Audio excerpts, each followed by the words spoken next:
Hello everyone. In this video we will continue to examine topic 5.1 electric fields and Coulomb's law in particular. Now, of note is that Coulomb's law can be understood without this particular video. This video is only looking at problems and going through some of the examples that are in the notes. I will say, however, that Coulomb's law can be both pretty straightforward in the simplest of problems and very complex in the trickiest of problems. And so, although I don't normally do this, I am going to take this video and perhaps the next to go through some of those trickier problems. I will briefly touch on some of the simpler ones, but my primary focus will be getting to the more complex problems and explaining them thoroughly. I would recommend that when I begin a problem, you pause it, try out the full thing yourself, and then restart the video if you get stuck at any particular point.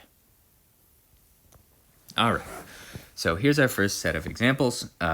In the first question, 2-point charges of plus 10 nanocoulombs and minus 10 nanocoulombs in air are separated by a distance of 15 millimeters. Okay.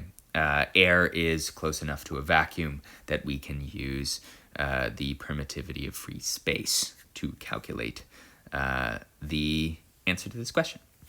So the first question asks to calculate the force acting between the two charges. This is a direct application of Coulomb's law, so let's take a look. The two charges are plus 10 nanocoulombs and minus 10 nanocoulombs. I'm going to tell you right now, you got to start being comfortable with these guys, these metric multipliers, because as I said, Coulomb is a massive unit. So we will often be using micro, nano, and pico coulombs in this particular section. So the charge is plus 10 times 10 to the negative 9 coulombs, and the other charge is minus 10 times 10 to the negative 9 coulombs. Notice that if it's a distance of 15 millimeters, we also need to convert that 15 millimeters, so 15 times 10 to the negative 3, or 1.5 times 10 to the negative 10. You then take Coulomb's law and you plug it in directly. This version right here is using epsilon naught, the permittivity of free space. So if I scroll back a little bit, it's using this version of Coulomb's law, but you should get the same answer if you use K as well. And that final value is 4.0 times 10 to the minus 3 newtons. Notice that these are very, very tiny charges, although they are pretty close together. And this is actually a pretty significant force. So comment on whether this force can lift a small piece of paper about 2 millimeters by 2 millimeters in area. This is a good estimation problem, but the general point of B here is just that this force between these two tiny charges is actually pretty significant and could in fact lift the paper easily. You can go through this estimation exercise if you would like, but this is a significant force with two very small charges. All right, second question here. 2-point charges of magnitude plus 5 microcoulombs, that's 10 to the negative 6 coulombs, and plus 3 microcoulombs are 1.5 meters apart in a liquid that has a permittivity of 2.3 times 10 to the negative 11 coulomb squared per newton per meter squared. Calculate the force between the 2-point charges.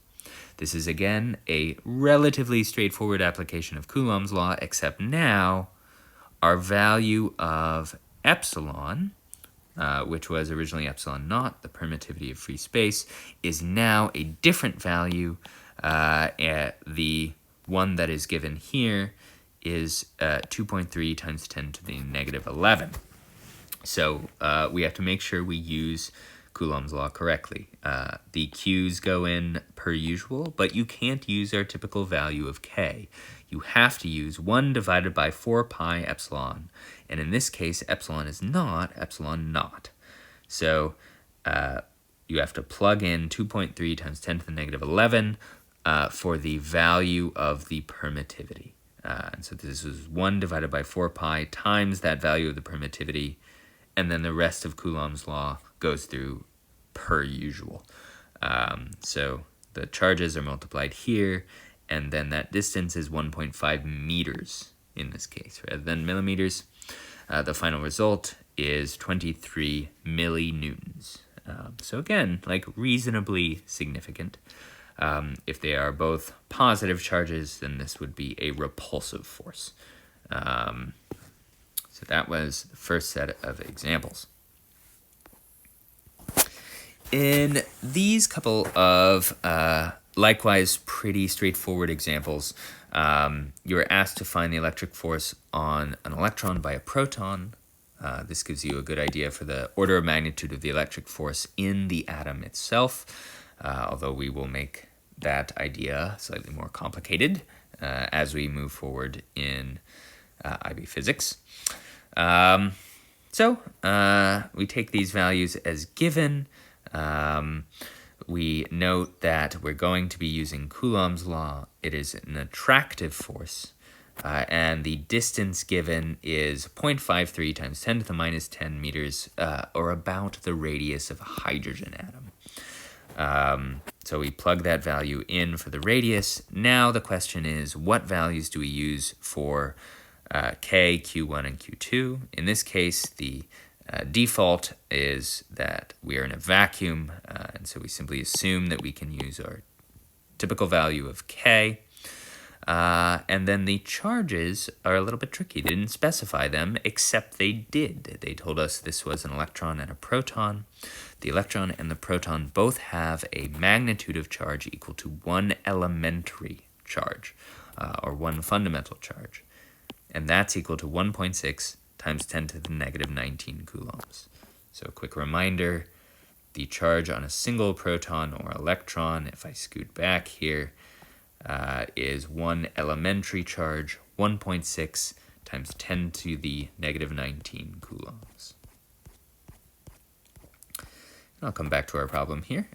You plug those values in and you get a magnitude of force of 8.2 times 10 to the negative 8 newtons, which is, by the way, very, very, very large compared to the mass of an electron and a proton. And we'll come back to that. So that bond between the electron and the proton is very, very strong in a typical atom.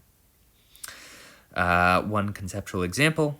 So which charge exerts the greater force here? So if Q1 is 50 microcoulombs and Q2 is 1 microcoulomb, which charge exerts the greater force on the other?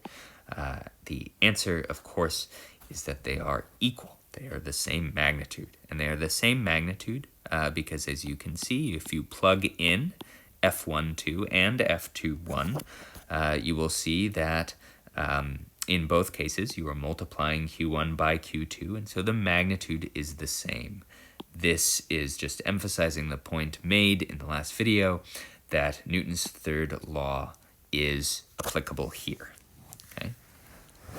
In the next couple of videos, we will examine what happens with multiple forces and some examples that include more than one electric force.